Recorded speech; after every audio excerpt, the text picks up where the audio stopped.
በእምነት እኖራለሁ ጌታዬን አውቃለሁ የኔ ጽኑ አምባ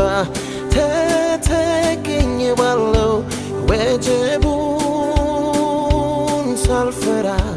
ታምኜለታለሁ የክብር ሽልማቴን ከእጁ እረከባለሁ ለነገ አይጨንቀኝም